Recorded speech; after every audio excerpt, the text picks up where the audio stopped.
Hey ho, Movie Hunter.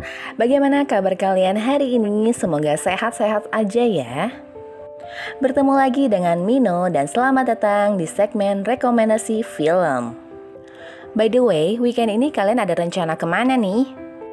Buat para muda-mudi, salah satu tujuan hangoutnya pasti ke bioskop ya. Salah satu film yang sedang ramai diperbincangkan saat ini yaitu Pengabdi Setan yang kedua, karyanya Joko Anwar. Film-film Joko Anwar memang hampir selalu mendapatkan sambutan hangat dari pencinta film di Indonesia. Bukan hanya ceritanya yang menarik, tapi juga para aktor kenamaan yang turut berperan dalam film-film tersebut. Film-film Joko Anwar juga cukup beragam, mulai dari drama, komedi, horor, hingga action. Joko Anwar sendiri telah aktif terjun di industri film sejak tahun 2003. Tidak hanya menjadi sutradara, Joko Anwar juga terkadang terlibat sebagai penulis naskah dan aktor. Joko Anwar membuat film-film Indonesia yang tidak kalah menarik dan patut untuk ditonton.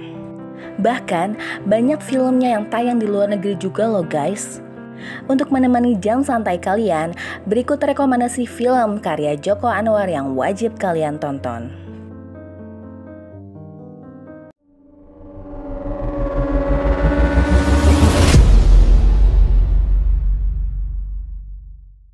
Nomor 1, Arisan. Film ini rilis di tahun 2003 dengan memiliki skor IMDb sebesar 7.3. Arisan merupakan film yang cukup kontroversial saat itu. Film ini diperankan oleh Cut Mini, Tora Sudiro, Aida Nurmala, Surya Saputra, dan Rachel Maryam. Film ini kontroversial karena menceritakan Sakti, arsitek yang sukses yang tidak yakin tentang seksualitasnya. Lalu, ia bertemu dengan Nino yang gay, dan Sakti menyadari bahwa ia lebih suka dengan laki-laki. Di film ini, Joko Anwar terlibat sebagai penulis naskah bersama dengan Nia Dinata. Meski kontroversial, film ini dianggap sebagai salah satu film Indonesia terbaik yang pernah dibuat. Pada Festival Film Indonesia 2004 yang pertama kali digelar setelah absen selama 12 tahun lamanya, Arisan mendapatkan total 11 nominasi. Meliputi seluruh nominasi yang bisa diikuti sebuah film yang merupakan sebuah rekor sampai saat itu. Film ini memenangkan total 5 piala termasuk film terbaik dan 3 penghargaan untuk akting. Aktor terbaik Tora Sudiro, aktor pendukung terbaik Surya Saputra, dan aktris pendukung terbaik Rachel Maryam. Selain respon yang sangat positif dari kritikus dan masyarakat, film ini juga ditampilkan dalam Festival Film ASEAN di Washington DC pada tahun 2005. Setelah 8 tahun, film ini diikuti oleh sebuah sequel Arisan 2 yang dirilis pada tahun 2011. Nomor 2, Janji Joni. Film ini dirilis tahun 2005 dengan memiliki skor IMDb sebesar 7.6. Film Janji Joni merupakan film drama komedi yang ditulis dan diarahkan oleh Joko Anwar. Film ini diperankan oleh Nicholas Saputra dan Mariana Renata. Film ini bercerita tentang Joni, seorang pengantar role film yang tidak pernah telat mengantar role filmnya ke bioskop. Suatu hari, ia bertemu dengan seorang wanita cantik dan Joni menanyakan namanya. Namun, perempuan itu hanya akan memberitahukannya kalau Joni dapat mengantarkan role filmnya tepat waktu. Hingga film yang ditonton tidak putus di tengah jalan. Banyak kejadian aneh yang dialami oleh Joni, sementara itu waktu sudah hampir habis. Joni berpacu dengan waktu, karena seandainya dia gagal mengantar role film tersebut tepat waktu, dia tidak akan pernah bertemu dengan wanita itu lagi. Nomor 3, Dead Time, Kala. Film ini dirilis tahun 2007 dengan memiliki skor IMDb sebesar 7.0. Nama Joko Anwar semakin melambung ketika ia menyutradarai film Kala. Film ini adalah film Indonesia pertama dengan gaya noir. Film diawali dengan 2 orang polisi bernama Eros dan Hendro Waluyo yang menginvestigasi sebuah kasus pembakaran 5 orang oleh massa. Karena kelima orang tersebut diteriaki maling. Kemudian film berlanjut ke kehidupan seorang jurnalis yang hidupnya miris. karena diceraikan istrinya dan dibebas tugaskan dari pencarian beritanya. Dia adalah Janus. Janus mempunyai sebuah penyakit bernama narkolepsi, yang dimana apabila sang penderitanya terlalu bekerja keras, maka ia akan jatuh tertidur. Setelah terlambat dari sidang perceraiannya, Janus meneliti kasus pembakaran 5 orang di scene awal tadi. Dari sini, mulai muncul berita berlatar lain yang semakin mengungkapkan berbagai rahasia. Film Kala diperankan oleh Fachri Albar, Aryo Bayu, Shanti, dan juga Fahrani. Nomor 4. Modus Anomali. Film ini rilis tahun 2012 dengan memiliki skor IMDb sebesar 5.4. Film ini dibintangi oleh Rio Dewanto dan Hana Al-Rashid. Modus Anomali bercerita tentang seorang lelaki yang sedang berlibur dengan istri dan kedua anak mereka di sebuah kabin di dalam hutan. Dia dikejutkan dengan kedatangan seorang tamu yang tak mereka undang. Sebelum dia menyadari apa yang terjadi, laki-laki itu mendapati dirinya terpisah dari keluarganya. Ketika dia mulai menemukan beberapa jam alarm yang tersebar di hutan itu, dia tiba-tiba harus berpacu dengan waktu jika ingin bertemu dengan keluarganya kembali. Sementara itu, di hutan itu juga sedang berlibur satu keluarga lain yang mungkin berkaitan dengan keanehan yang ia alami. Di akhir cerita ada plot twist yang sudah pasti akan membuatmu tercengang.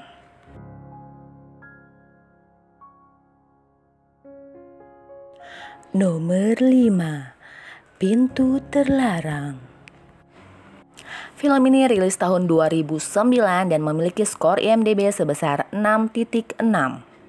Film ini merupakan adaptasi dari novel berjudul yang sama ditulis oleh Sekar Ayu Asmara. Film ini dibintangi oleh Fachri Albar, Marsha Timothy, Aryo Bayu, Otto Jauhari, Tio Pakusadewo, dan Henidar Amro. Pintu Terlarang mengisahkan Gambir, seorang pematung yang sukses dengan kehidupan sempurna. Namun, di balik semua itu tersimpan rahasia gelap dalam diri Gambir. Rahasia itu akan terkuak apabila pintu terlarang itu dibuka. Berbagai penghargaan internasional diraih oleh Pintu Terlarang. Di antaranya pemenang Festival Film Indonesia 2009 untuk kategori sinematografi terbaik dan penyunting gambar terbaik. Ini salah satu film favorit Mino juga loh guys. Kalian juga bisa menontonnya di aplikasi Netflix.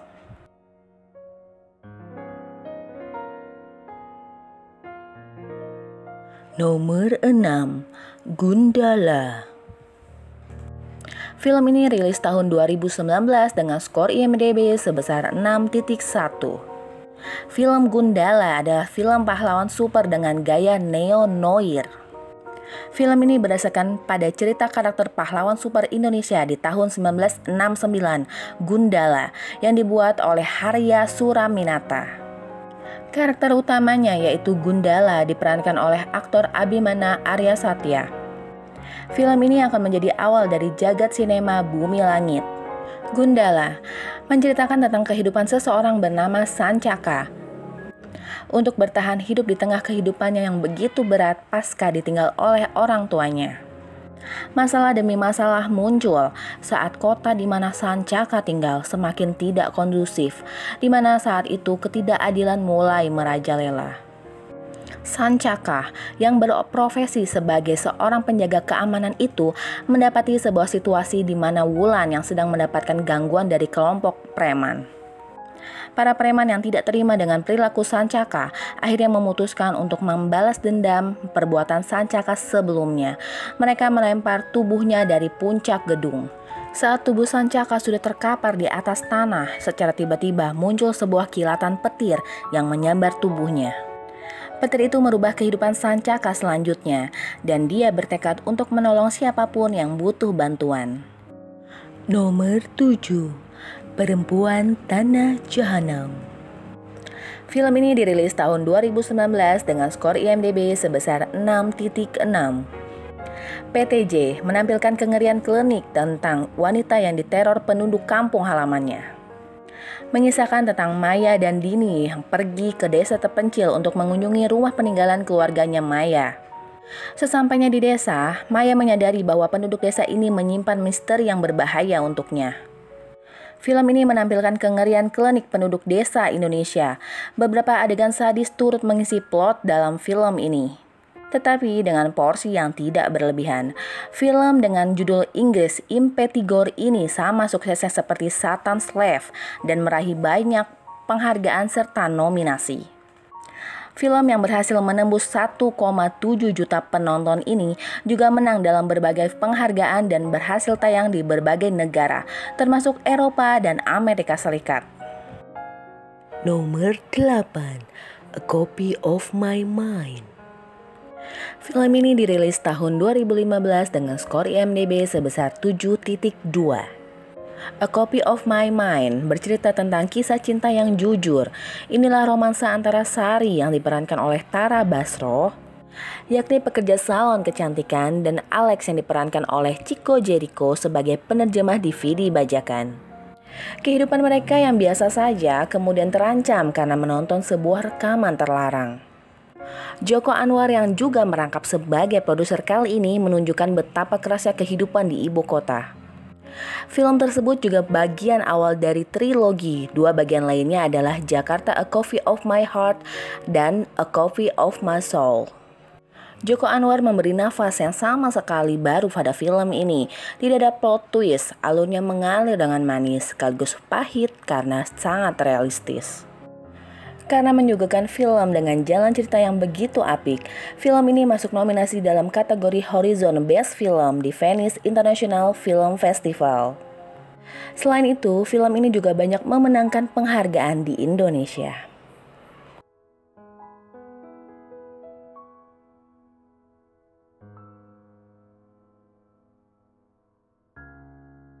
Nomor 9, Ratu Ilmu Hitam. Film ini rilis tahun 2019 dan mendapat skor IMDb sebesar 6.5. Film yang naskahnya ditulis oleh Joko Anwar ini sebenarnya adalah remake dari film dengan judul serupa, yaitu Ratu Ilmu Hitam tahun 1981, yang diperankan oleh Mendiang Susana.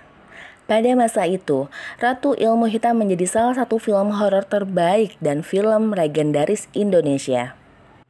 Di tahun 1982, film Ratu Ilmu Hitam berhasil masuk nominasi Festival Film Indonesia dengan beberapa kategori, yaitu aktris terbaik, pemeran pembantu pria terbaik, penyunting gambar terbaik, dan sinematografi terbaik.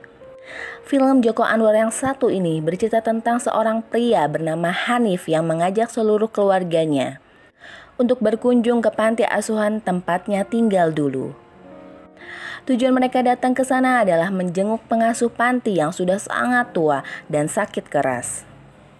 Namun, kemudian mulailah bermunculan kejadian-kejadian aneh dan mengerikan serta teror-teror ilmu hitam. Film ini patut kalian tonton karena banyak adegan yang akan membuat kalian bergidik ngeri.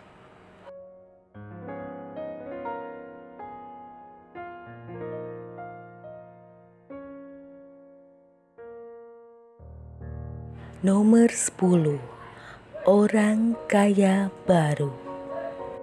Film ini dirilis tahun 2019 dengan skor IMDb sebesar 6.6. Film ini berkisah tentang keluarga sederhana yang mendadak jadi kaya raya karena warisan. Dibintangi oleh Lukman Sardi, Cut Mini, Derby Romero, Raline Shah, dan Fatih Unru. Saat belum menjadi kaya, keluarga ini bahagia dan kompak. Tetapi setelah punya banyak uang, mereka justru dihadang berbagai masalah.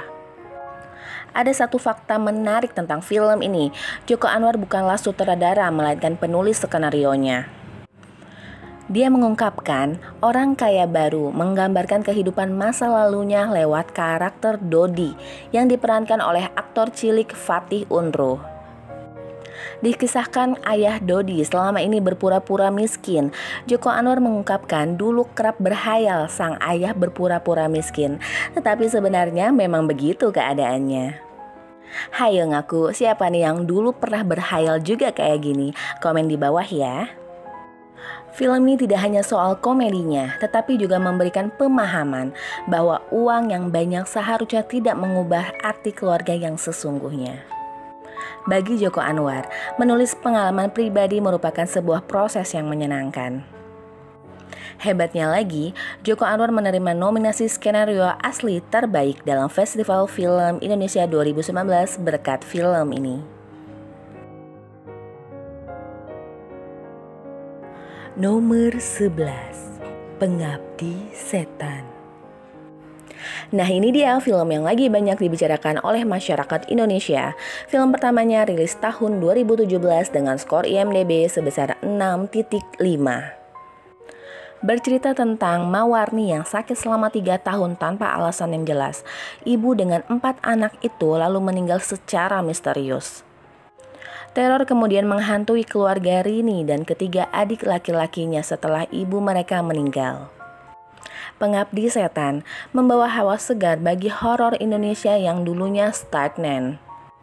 Remake ini juga mengenalkan tren baru dari segi visual dan cerita pada film horor Indonesia. Beberapa kritikus berpendapat bahwa Satan's Life seperti The Conjuring dengan sentuhan budaya lokal. Tidak heran film ini juga memikat banyak penonton internasional. Film Pengabdi Setan disebut-sebut sebagai momen kebangkitan film genre horor Indonesia. Pengabdi Setan merupakan film yang paling banyak disaksikan di bioskop pada tahun 2017, yakni sebanyak 4,2 juta penonton. Situasi semakin menyeramkan ketika ibu datang dengan maksud menjemput anaknya. Film yang dibintangi aktris berbakat Tara Basro ini sukses besar dan berhasil memenangkan banyak penghargaan. Di antaranya Overlook Film Festival, Cine Apocalypse, Popcorn Friends Film Festival, dan Toronto Film Festival. Tentu saja hal ini sangat membanggakan tidak hanya untuk Joko Anwar, tetapi juga untuk industri film Indonesia. Untuk film keduanya saat ini sedang tayang di bioskop. Nah, di video selanjutnya Mino akan mengupas Easter egg yang ada di film Pengabdi Setan yang kedua ya guys. Makanya pantengin terus channel ini supaya kalian tidak ketinggalan informasi dari Mino dalam segmen TGS. Sekian rekomendasi dari Mino. Seperti biasa, apabila kalian suka dengan video ini silakan like dan komen juga ya guys. Dan yang belum subscribe, boleh loh dipencet tombol subscribe-nya dan sekalian loncengnya juga ya guys. Apabila kalian ada request film lainnya, silakan tinggalkan request kalian di kolom komentar. Terima kasih telah menyaksikan video ini. Sampai jumpa di rekomendasi film selanjutnya. Bye!